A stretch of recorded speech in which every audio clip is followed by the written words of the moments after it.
निर्गुण निराकार सगुण साकार सारे जगत में व्याप्त जगदाधार ईश्वर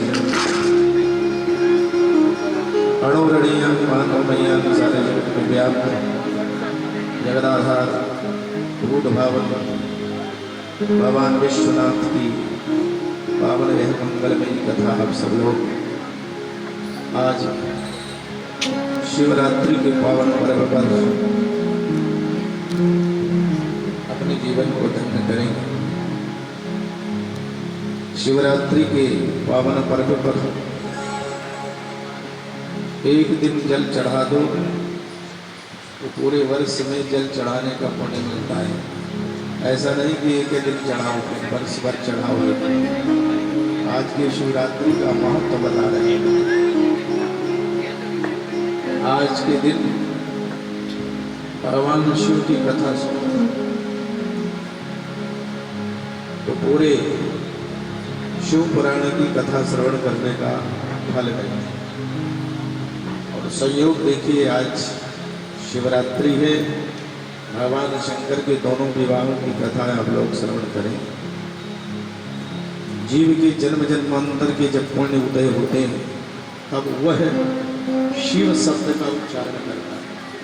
कारण आज से उसके जीवन में एक नया जीवन है, उसका नया अभ्युदय हो रहा है। समस्त विकारों को दमन करने वाला, समस्त वेद पुराणों का एहसास, भगवान शंकर के दिव्य चरित्र, संस्कारिक कलुष को धोकर आपके मन वाणी को विशुद्ध करने वाला, और जिसके मुखारविंद से एक बार शिव शब्द का उच्चारण हो जाए तो शिव पुराण में लिखा है, कोटि यागम फलम लवे, अनेक यज्ञों का पुण्य सदैव सदा सर्वदा मिल जाता है जो शिवरात्रि में शिव शब्द का उच्चारण करे और नमः शिवाय कह दे तो कहना ही क्या है, नमः शिवाय मंत्र पंचाक्षर जपत मिटत सब क्लेश। तो पतित पावनी माँ भगवती भागीरथी गंगा यमुना के संगम पर ऋषियों के समागम पर ये शिव कथा गंगा का वाचन कर रहे हैं, सुना रहे हैं। महाराज स्वयं नंदकेश्वर जी, सनत कुमार आदि ऋषिगण इस पावन दिव्य कथा को श्रवण कर रहे हैं। स्वयं ब्रह्मा जी ने देवर्षि नारद को ये शिव महत्व को समझाया है और स्वयं भगवान शंकर ने ऋषि मनीषी संत देवताओं को अपने दिव्य चरित्र का गान किया। नंदकेश्वर भगवान कहते हैं कि एक बार सहज में देवर्षि नारद अपनी वीणा के झंकारों में भजन करते हुए कैलाश की तलहटी में, हिमाचल की तलहटी में यत्र तत्र भ्रमण करते हुए भगवान के उस सुंदर दिव्य स्थान पर गए जहाँ भगवान कभी कामदेव को वश किया था।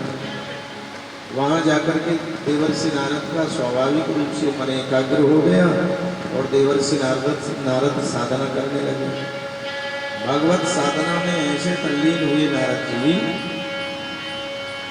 वर्षों तक कि इंद्र का सिंहासन हिल गया और इंद्र को संदेह हो गया कि कहीं ऐसा तो नहीं कि ये देवर्षि नारद मेरा पद साधना करके तपस्या करके मेरा पद ही लेना चाहे थे। देवर्षि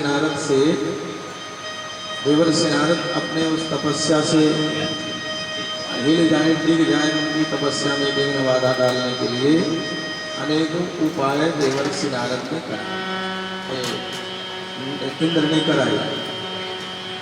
लेकिन देवर्षि नारद की तपस्या से मसने हुई। साधना में वो समाधि में ऐसे जो बैठे थे ये बहिरंग दृष्टि से अंतरंग। कभी कभी भजन कीर्तन के साथ में ध्यान भी किया करें। ध्यान घंटों का भजन पूजन और मिनटों का ध्यान बराबर होता है, ध्यान रखिए। घंटों का भजन करो, घंटों जप करते रहो, और यदि ध्यान कर लिया वो मिनटों में काम हो जाता है।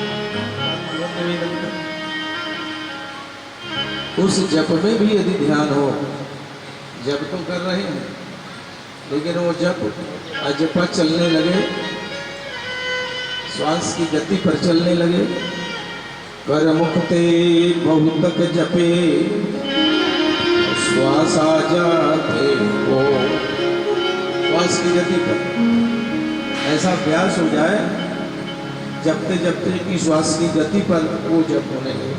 श्वास ले तो 21,600 श्वास हम सब लोग लेते, तो श्वास की गति पर भगवान का स्मरण हो। योगी यदि तो जब सोते हैं उनका इतना अभ्यास हो जाता है कि सोने की गति में भी भगवान का वो ध्यान चलता है। तो जब वो सोने की गति में फिर स्वप्न में श्याम आते हैं, आज श्याम सपने में आए दधिया पी गए आप। साधक का सोना भी वो साधन बन जाता है भगवत प्राप्ति। तो भगवान का ध्यान करते हुए आप जो है मान लीजिए जप कर रहे हैं तो ध्यान करते करते साक्षात भगवान जिनका आप ध्यान कर रहे हैं साक्षात आपका मन भगवान के ध्यान में लगा रहे और मंत्र चलता है।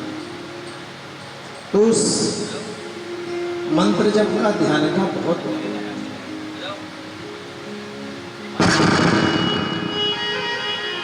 योगस्थः गुरु कर्माणि संगम त्यक्त्वा धनंजयः। देवियों योगस्थ होकर भगवान की साधना, भगवान शिव की आराधना या किसी देवता की आराधना, योगस्थ का तात्पर्य है बहिरंग दृष्टि से अंतरंग हो जाना है। योगस्थ पतंजलि कहते हैं, पतंजलि का योग योगस्थ चित्त वृत्ति निरोधा, चित्त वृत्ति का निरोध है। तो जब आप भगवान को स्नान कराएं, गोपाल जी को कराएं चाहे भोलेनाथ को कराएं, तो योगस्थ होता है। बेकार होता क्या है, मन कहीं है स्नान करें, आरती करें योगस्थ, भगवान को कुछ चढ़ाएं योगस्थ, पाठ करें योगस्थ होकर, जप करें योगस्थ होकर करें।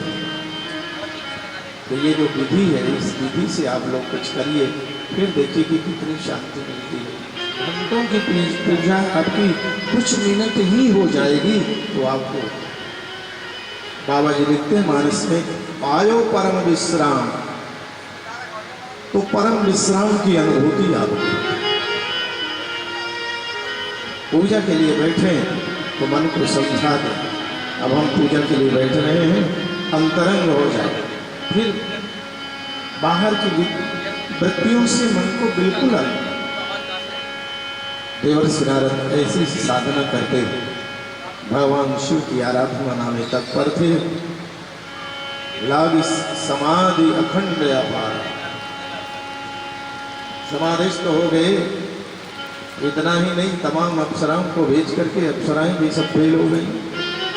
उर्वशी आदि अप्सराएं कोई बस नहीं चला। इंद्र ने कामदेव को भेजा, कामदेव ने अपने पंचबाणों का प्रयोग करते हुए बड़ा प्रयास किया कि देवर्षि नारद की साधना से पृथक कर दें, लेकिन नहीं, सब हार गए, वापस चले गए।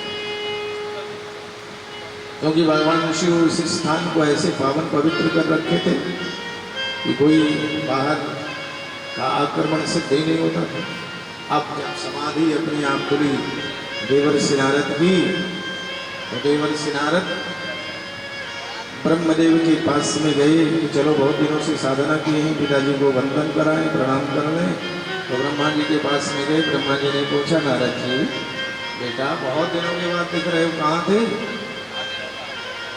तो नारद जी बड़े अहम से बोलते, पिताजी कभी जो भोलेनाथ ने जो काम किया था आपके आशीर्वाद से मैंने कर दिया। बोले क्या?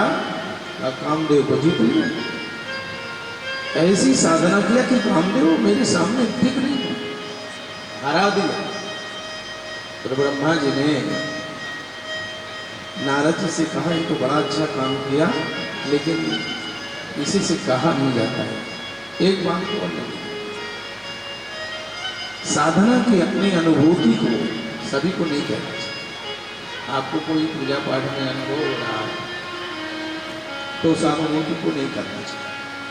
हमने अपने जीवन में अनुभव किया कि हमको बहुत अनुभूतियाँ होती थी, तो सभा में आप लोग बैठे तो कहते तो इसलिए थे कि भाई सब लोग इस मार्ग के अनुसार चले।